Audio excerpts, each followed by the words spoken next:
Bonjour à tous, très heureux de vous retrouver pour cette nouvelle investigation. Bonjour Patricia, Bonjour Fabrice. vous allez bien?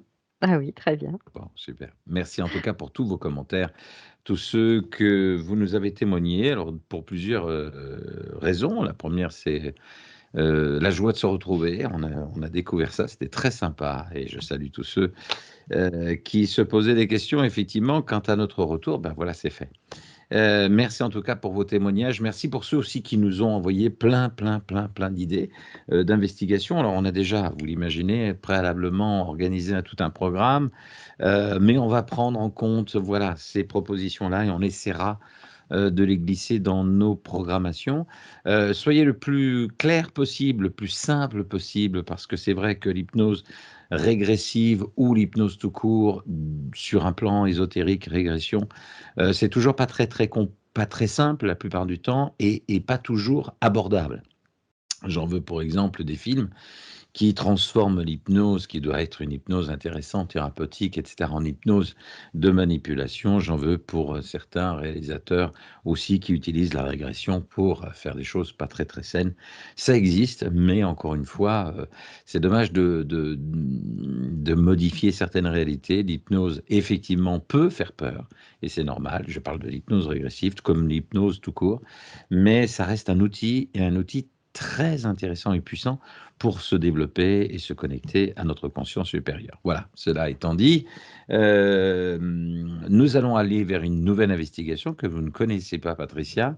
Et Vous non, avez comme remarqué qu'on d'habitude. fait des séances un petit peu plus courtes, de manière à ce que vous puissiez garder l'intérêt d'aller jusqu'au bout de l'investigation. Donc, on essaie de tenir jusqu'à 30 minutes.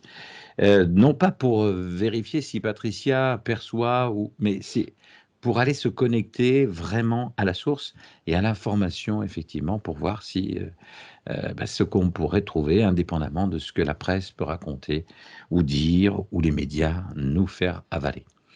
Voilà, j'ai tout dit, ou presque. Vous allez bien? Donc la forme? Ah oui, toujours. Eh bien, très bien. Vous gardez vos lunettes et nous allons, ou pas, et nous allons partir pour cette nouvelle investigation. Accrochez vos ceintures. Dès que vous êtes installé confortablement, vous me direz OK et nous aurons l'occasion de commencer. Eh bien, ok. Bon, très bien. Allez, vous prenez une grande respiration. Très bien. Nous allons découvrir cette semaine un lac mystérieux. Situé à environ 5000 mètres d'altitude, le lac Ruupkund est un lac glacial. Un lac glacial faisant partie du massif du Trizul, dans le parc national de Nanda Devi en Inde. Si ce lac est riche en légendes, ce dernier est également connu pour mobiliser des chercheurs depuis des décennies. Avec seulement 40 mètres de diamètre, difficile de ne pas voir depuis les berges, ce qui préoccupe les chercheurs. Et nous allons nous plonger dans cette région du lac de Ruupkund, dans ce parc national de Nanda Devi, en Inde. À 3. 1, 2 et 3.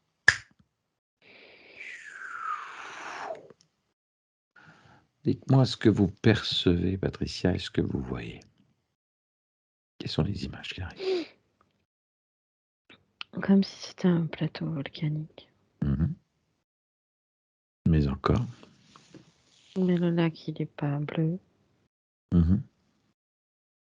La couleur, elle est bizarre. Est-ce qu'il y a quelque chose de particulier sur les bords ou au fond de ce lac?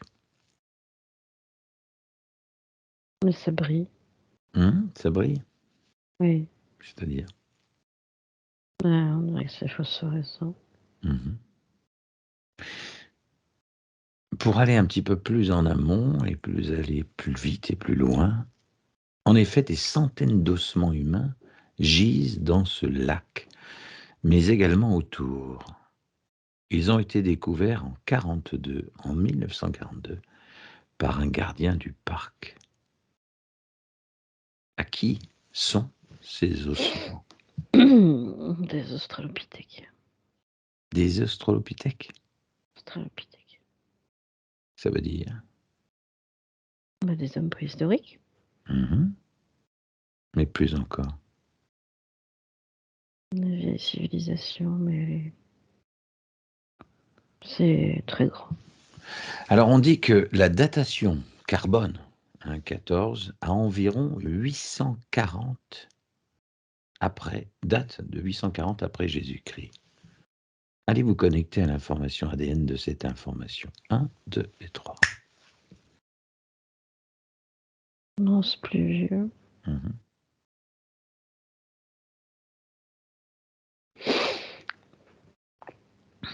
C'est beaucoup plus vieux. On va aller alors à cette période, avant même que des ossements se trouvent dans ce lac à Troyes. On va aller à l'âge de pierre, alors, c'est ça. Oui. Allez, à 3, on y va. 1, 2 et 3. Dites-moi ce que vous voyez et qui est autour de ce lac. Ben, des gens, des animaux. Mhm. Mais l'eau, elle est empoisonnée, elle brille Pourquoi elle est empoisonnée? à cause des sous-sols. Qu'est-ce qu'ils ont de particulier, ces sous-sols? Bah, il y a du soufre. Mhm. Mais Du ça soufre, empoisonne ceux qui boivent l'eau? oui. Et pourquoi dans cette région de l'Inde, il y a un genre de lac comme celui-ci? Ah, c'est à cause des sous-sols. Mhm. C'est une plaque volcanique. Une plaque volcanique. Mhm. Un rapport avec un volcan. Est-ce qu'il y a un personnage qui est autour de ce lac-là, avant qu'il ne boive de l'eau?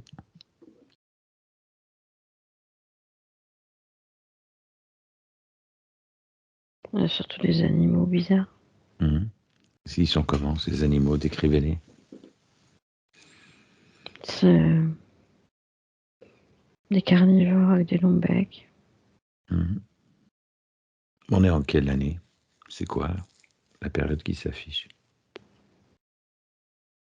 Une période glaciaire. Mhm. Là, je sais pas. J'ai des espèces d'oiseaux avec des longs becs et des grandes dents. Et il existe des êtres humains à ce moment-là, à cette époque? On ne ressemble pas trop à des êtres humains. À quoi? Je sais pas, c'est des... On dirait des gens, mais très longs et très fins. Mais C'est entre l'animal et l'humain. ouais, ils sont pas blancs, Mhm. ils sont pas noirs ni typés, ils sont plutôt blanc-bleu. Faites-en venir un devant vous, à côté de vous. À quoi il ressemble maintenant? Euh, Mhm. c'est un... quoi. Il y a 2 pieds, 2 bras. Mhm. Il est très fin. Ça communique comment? Ouais, ça communique pas et pas de bouche. Ah bon? Non, Et ils mangent comment là? Ils boivent comment? je sais pas. Bah, on va essayer de communiquer avec eux. D'accord? Il y en a un qui est là? Oui, Allez, à 3.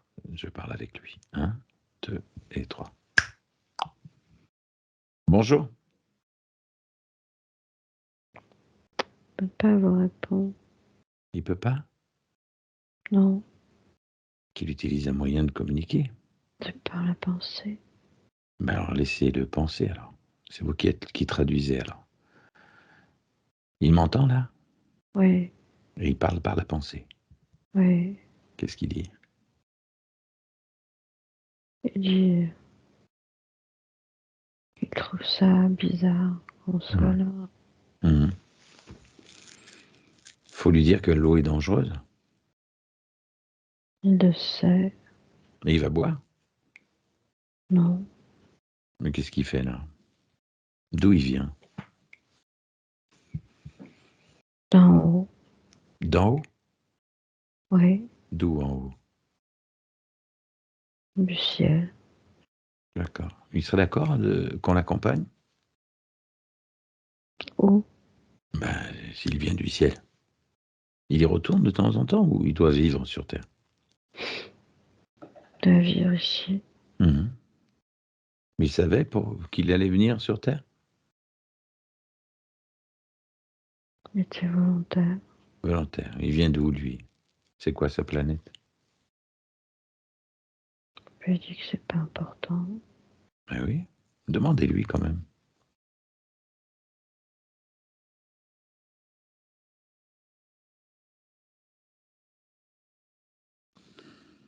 Hmm. Pourquoi on l'a envoyé sur Terre? Pour faire des tests. Des tests de quoi? De sous-sol. De sous-sol? Oui. Mhm. D'accord. Envoyez-lui le message. Qui sont ses patrons? Comment ça fonctionne, sa planète, sa population? Elle leur ressemble? Elle lui ressemble toutes? Tous? Oui. Il se définit comme quoi? Un être humain? Un être animal? Quoi? Comme un être humain. Hmm. Et sans bouche. Ouais, il a des yeux. Hmm. Et est-ce qu'il y a une autre forme d'humanoïde sur Terre en ce moment avec lui? Nos ancêtres. Lesquels? Ouais. Les premiers Hmm. êtres humains en cours de. Comment on peut appeler un être humain qui n'a pas de bouche, qui ne parle pas, qui ne C'est communique pas un pas? être humain, c'est pas. Ouais. C'est pas humain. Lui, il n'est pas humain, là? Bah non. Bah, il se qualifie comme quoi, là? Humanoïde. D'accord. Ok. Et Donc, ils ont une donc, durée de vie de combien? il n'y a pas de fin de vie. Il n'y a pas de fin de vie? Non. Donc, une fois qu'il a terminé son boulot, il repart. On ne peut pas s'en aller. Alors, il fait comment, alors? Il reste là. Ouais. Jusqu'à quand? Toujours. Hmm. Toujours. Ça veut dire qu'en 2022, il est toujours là? Puis il n'est pas forcément à cet endroit-là. Il est où? Il existe encore? Oui. Il fait partie des explorateurs. Et ils vivent quoi, en sous-sol? Non. Où? Mais sur la Terre. Ah oui, mais sous la forme qu'ils avaient au départ, là? On les... Non. On les voit pas d'habitude. Ah, on les voit pas. Non. Donc, ils ont une forme...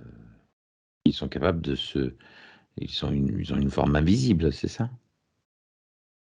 Aujourd'hui, oui. Hmm. D'où vient cette information? Vérifiez l'information, l'ADN de l'info. Comment on les appelle, leur race? Les humanoïdes. C'est ça leur nom exact? Oui. Euh, D'accord. Et ils ont un rôle important dans notre société aujourd'hui? Ils sont combien sur Terre? Des milliers. Des Ils- milliers Oui. répartis sur tout le globe? Oui. Et ils sont quoi par rapport à nous, humains? Ils sont plus élevés, moins élevés? La conscience. La Hmm. conscience est plus élevée. La conscience est plus élevée.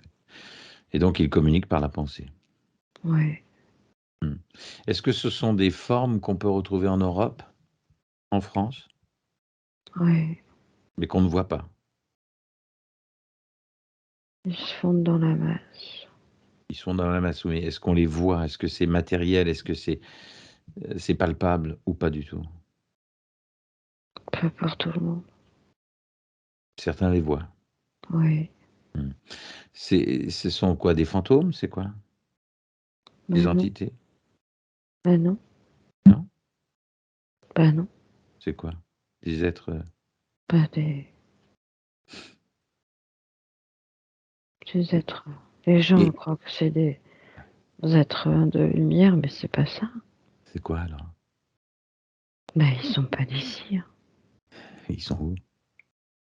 Bah, ils sont d'ailleurs. Ben oui, je sais bien, mais d'où ailleurs? Mais je sais pas.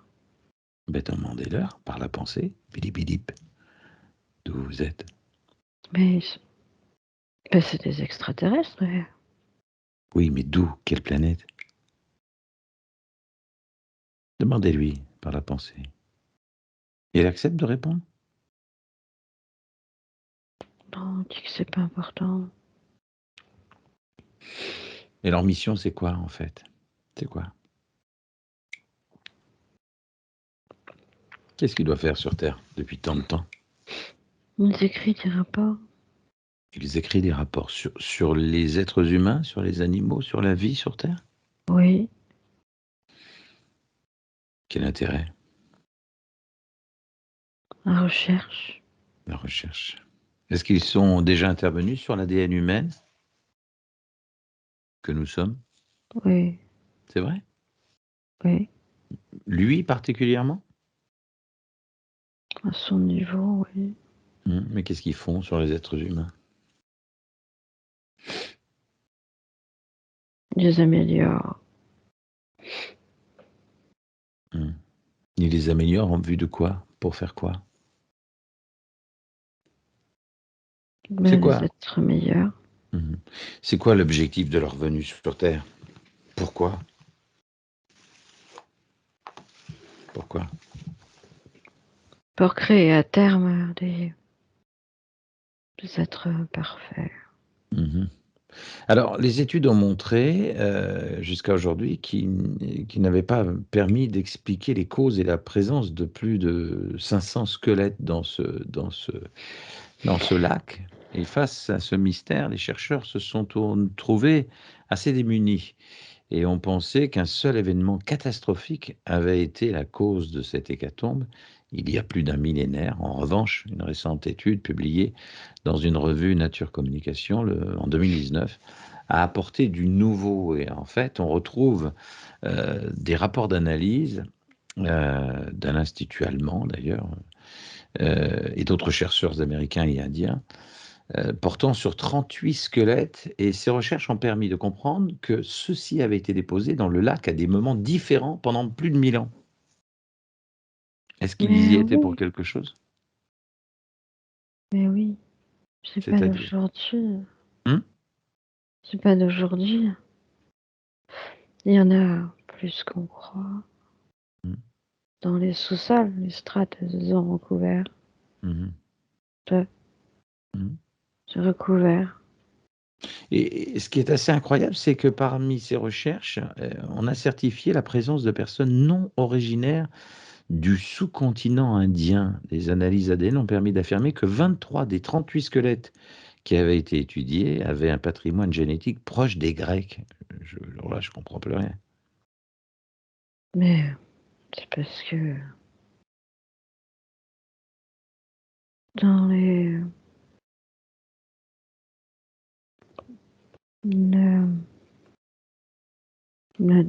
on va dire, l'ADN des Grecs, Mmh. pas tout à fait humain. Ah bon? L'ADN des Grecs n'est pas tout à fait humain? Ben non, C'est-à-dire? Ils vont être contents d'entendre ça. mais pas tous, Mmh?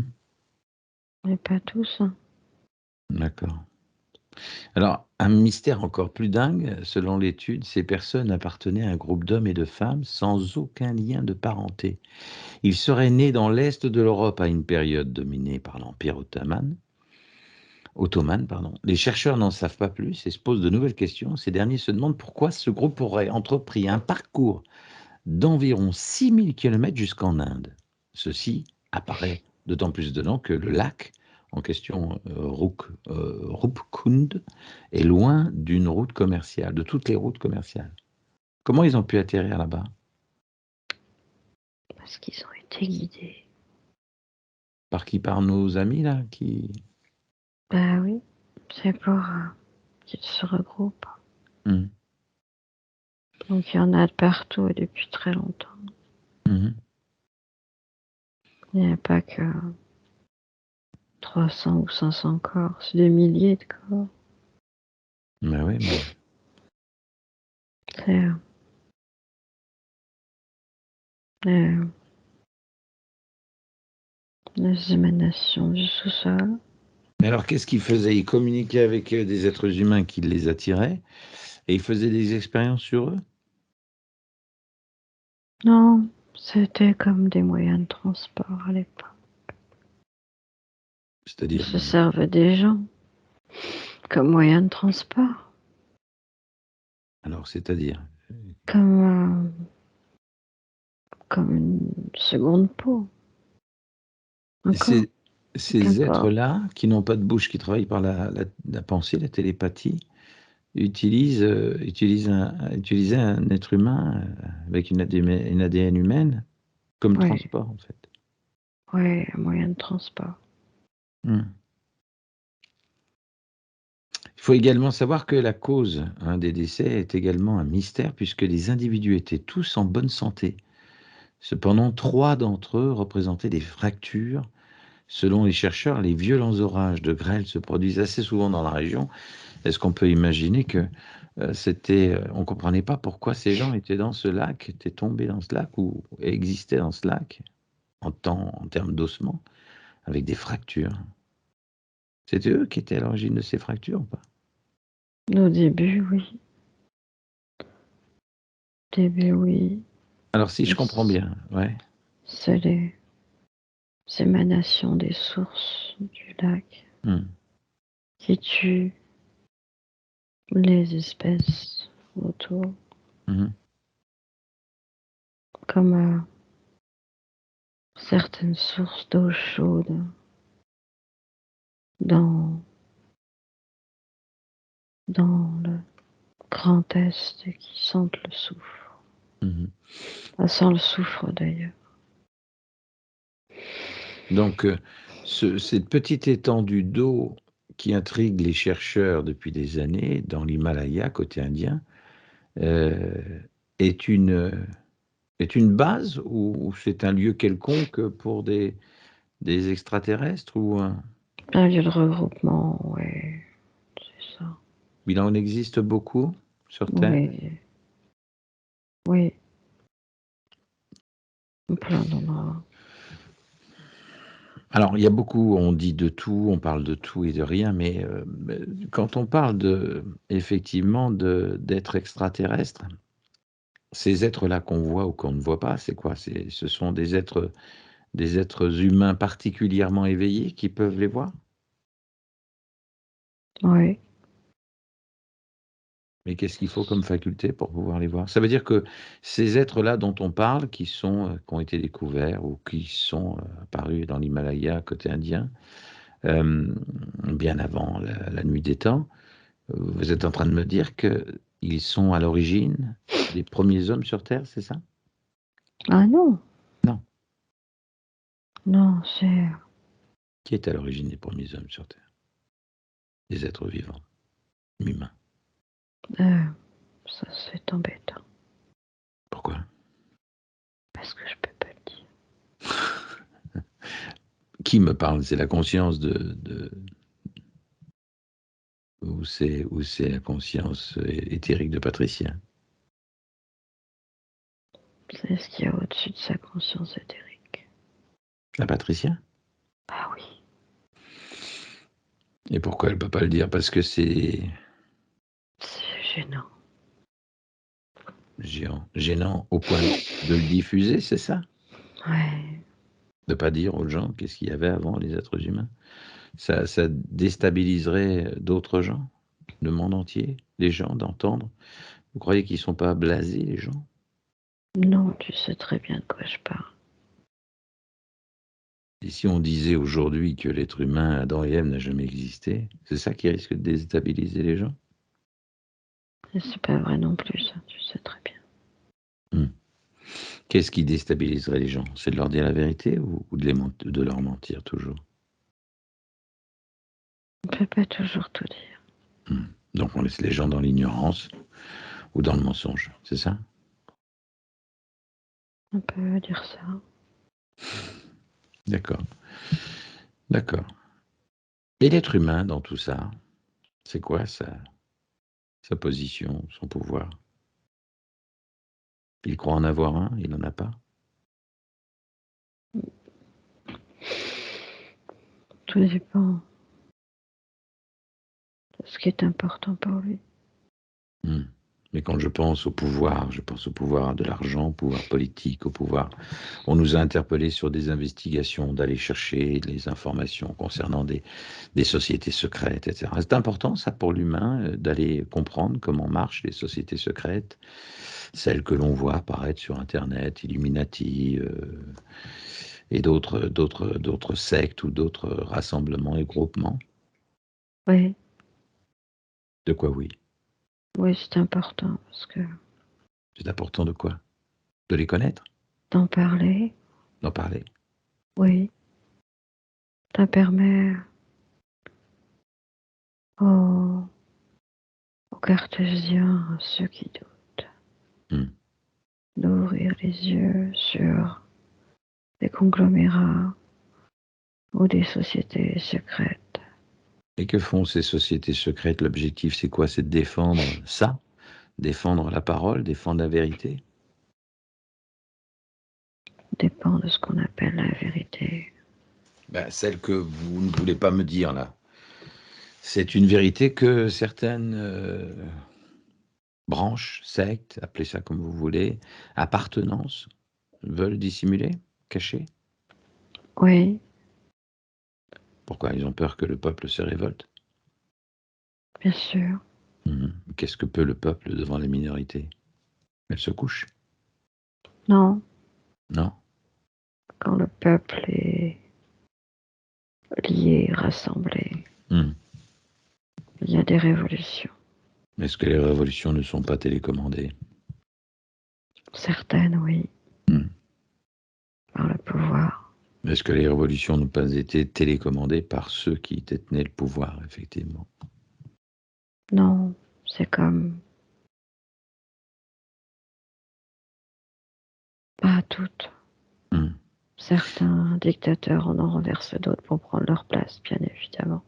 Alors, moi, si je me positionne en tant qu'être humain, et je suis un être humain, au-delà de ce que je peux être, ou d'avoir vécu dans d'autres vies antérieures ou pas, ou d'où je viens, si je reviens juste à l'être humain lambda que je suis, quand j'entends une séance comme aujourd'hui, je peux me poser pas mal de questions en me disant, finalement,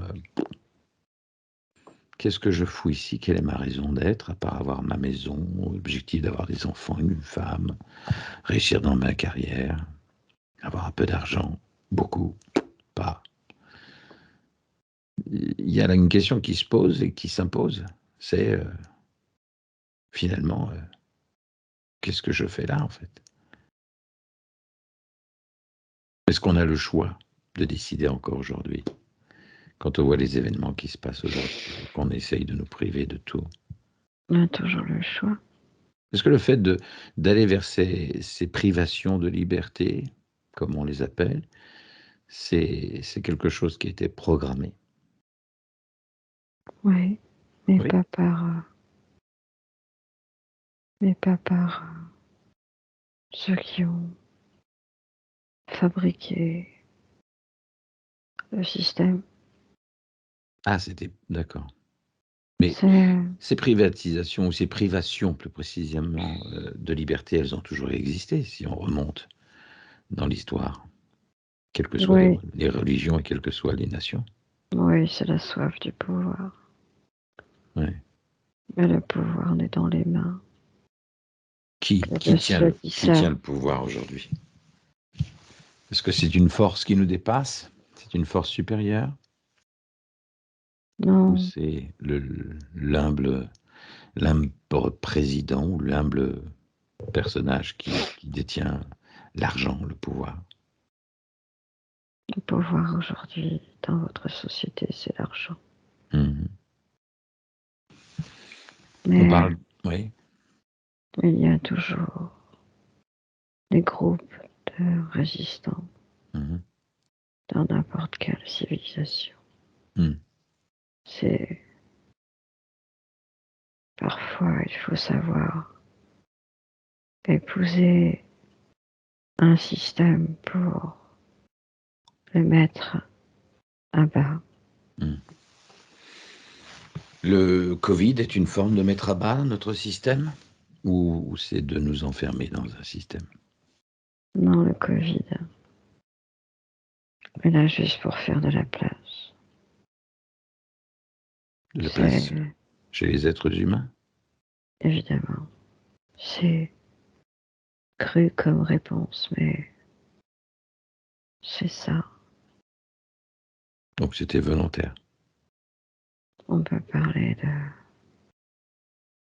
guerre bactériologique pour faire de la place Hmm. sur Terre. Des Oui, médecins, des scientifiques prétendaient que ce virus n'était pas plus dangereux qu'une grippe, alors que des gens s'en vont à cause de ce virus. Est-ce que c'est lié au virus ou c'est lié simplement à la peur qui est générée en autosuggestion, à les l'idée deux, d'être les deux? les deux, bien sûr. Ça veut dire que là, vous êtes en train de me dire qu'on est en contact avec une entité extraterrestre qui est visible ou non selon certaines personnes et qui est encore à ce jour dans cette même configuration de l'être où il a évolué. C'est toujours la même configuration. Il est toujours dans cet même aspect, je veux dire physique. Il a toujours pas de bouche, il communique toujours par télépathie. Oui, Il nous entoure au quotidien, dans notre quotidien. il y en a partout, oui. Mhm. D'accord. Ils sont aussi nombreux que les habitants de la Terre ou pas? Ils ne sont pas aussi nombreux, Mhm. Ça veut dire que là, autour de nous, il peut y en avoir. bien sûr. Ils favorisent ces démarches que nous avons aujourd'hui ou pas? Ou ils peuvent interférer là-dessus? Qui communique sur le fait de dire ou de ne pas dire? C'est eux? Non, C'est au-dessus? oui, Vous comprenez que c'est difficile pour quelqu'un qui découvre cette vidéo sur Internet de se dire mais de quoi il raconte, de quoi il parle? Ça veut dire que il y a des choses qui nous dépassent et qu'on ne verra jamais. si ils écoutent, s'ils visionnent, c'est qu'ils sont déjà à la recherche de solutions. Hmm. Et ils ne seront pas étonnés, les détracteurs Hmm. Ça veut sont dire que déjà partis. hmm. Ça veut dire que des fois, cette petite voix qu'on entend au fond de nous, elle peut être sujette à une forme de télépathie ou de message passé et qu'on reçoit et qu'on perçoit et qu'on pense être juste ou pas. Ils seraient des Oui, influenceurs à ce niveau-là? oui, le terme est bon. Influenceurs. Oui, Donc on n'a plus le libre arbitre en fait. On est influencé, influençable. on a toujours le libre arbitre. Mais oui, mais si on reçoit une information ouais. La majorité des gens n'écoutent pas leur petite voix, ce qu'ils appellent leur petite voix. Ils sont bons pour nous ou pas? Ou ils peuvent être négatifs? Les deux Mhm. n'ont pas de notion de bien ou de mal. Quand on parle d'enfer, cet enfer au travers d'entités qui peuvent investir un personnage, c'est concret, ça, c'est réel. Quand on voit des films comme L'Exorciste, des entités qui s'investissent en l'être humain ou qui permettent à des êtres humains de réagir comme s'ils étaient possédés, parce qu'ils sont possédés, comme ils le disent. Ça, c'est vraiment réel, ça? C'est pas irréel.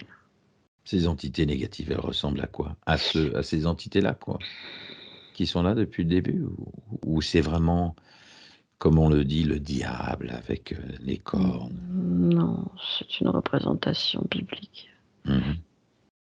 L'entité négative, elle prend la forme de n'importe qui ou Alors d'où elles viennent, n'importe ces quoi. entités négatives qui nous oppressent ou qui peuvent nous faire tomber plus bas, ou nous investir, ou nous envahir? Tout le monde peut être impacté. Oui, Pourquoi on l'est ou c'est, pourquoi on ne l'est pas? faut simplifier les choses. Mhm. C'est, pour simplifier, on peut dire que ce sont des âmes qui errent Mmh. sans but ou dans la recherche de certaines exécutoires. Mais pourquoi elles sont dangereuses? Elles peuvent nous donner ou nous apporter le mal. Parce que certaines sont là pour détruire. Mais elles sont commanditées, commandées par, non? Des, ce que vous appelez contrôlant. Mmh. Oui, contrôlant. C'est nos peurs et nos angoisses qui ouvrent ces portes Entre autres, à oui. être impactées. Mmh. Oui, entre autres. Qu'est-ce qui est dangereux en faisant ces régressions? Il y a quelque chose de dangereux qu'on soit impacté par une entité ou que vous soyez, vous, en tant que télépathe, impacté par une entité? Non, non. Vous les voyez pas ces entités qui errent, qui se baladent autour de vous? Bah si, Bah si. Et j'ai pas peur. d'accord, très bien. Après, Elles vous voient? la majorité, oui. Mais pourquoi elles ne cherchent pas à vous impacter? Elles Parce essaient. que, oui, bien sûr. Parce qu'elles savent Elles savent quoi? que je suis pas toute seule. Mmh. D'accord. Bon, très bien. Et vous remerciez l'entité là de qu'on est allé voir et on va revenir en 2022. De toute façon, elle est liée sur un terrain, en permanence, elle. C'est Elle ressemblerait à ces grands personnages d'Égypte, c'est ça? des quoi? Ces grands personnages qu'on aurait vus en Égypte, avec des longues comme des gens de Oui. tête un peu bizarres avec ces longues jambes. Ah oui, oui. Ça voudrait dire que elles ont traversé Elles ont pas la l'Égypte. même couleur. On les voyait là. Ouais, mais elles ont pas la même couleur. Mmh. Oui, mais Mais elles sont... elles apparaissaient sur des peintures et sur, mais parce qu'ils étaient plus en avance que mmh. D'accord. La société, notre système à nous, aujourd'hui, va évoluer nous. Oui. dans combien de centaines d'années? Oh, c'est pas tout de suite. Mmh. Mais petit à petit, les communautés ouvrent les yeux. Mmh. Qu'est-ce qui est le plus à craindre aujourd'hui chez l'homme? C'est les résistants ou ceux qui gouvernent ou le monde invisible? Ni l'un ni l'autre. C'est d'être aveugle qui est dangereux. Mmh. Au sens propre comme au sens figuré? Oui, c'est de croire sans chercher à comprendre. Mmh. C'est la fatalité qui est dangereuse. Mmh. OK. Bon, ben, remerciez-le en tout cas d'avoir, communiqué avec nous par, télépathie. Qu'est-ce qu'il dit?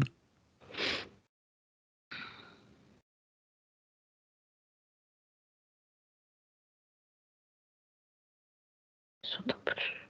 Qu'est-ce qu'il dit? Vous l'entendez plus? Il s'éloigne. Ouais. Et vous l'avez remercié, il vous a rien dit? Non, Bon, je vais apprendre la politesse moi. Il est parti?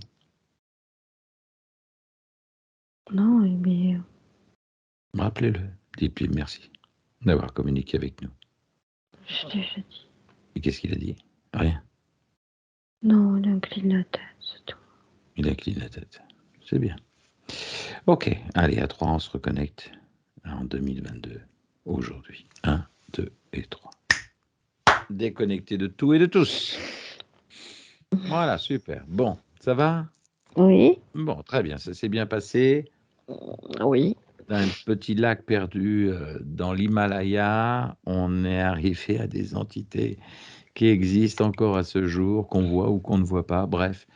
un vrai labyrinthe et un vrai monde un peu particulier. Encore une fois, ceux qui suivent et qui nous regardent, voilà ce que peut ramener des informations, ce qu'un télépathe peut ramener. Comment vous avez perçu cette information, de vous voir transposer au bord de ce lac? Moi, j'avais l'impression d'être dans un volcan. Mhm. Un volcan et rose. Il y avait du rose partout. Je n'ai pas compris Mm. l'histoire du rose, mais et heu Et ces individus qu'on ne voit pas, qui n'ont pas de bouche. et bah, ça alors ça, je sais pas, j'en ai jamais vu. Mm. C'est, c'était, pas impressionnant, mais très long, très bleu, blanc, je sais pas. Et puis une odeur de soufre, une grosse odeur de soufre et de phosphore, Et voilà. de dire que ces personnages existent encore aujourd'hui sous une même forme et qu'on ne voit pas, que certaines personnes peuvent percevoir.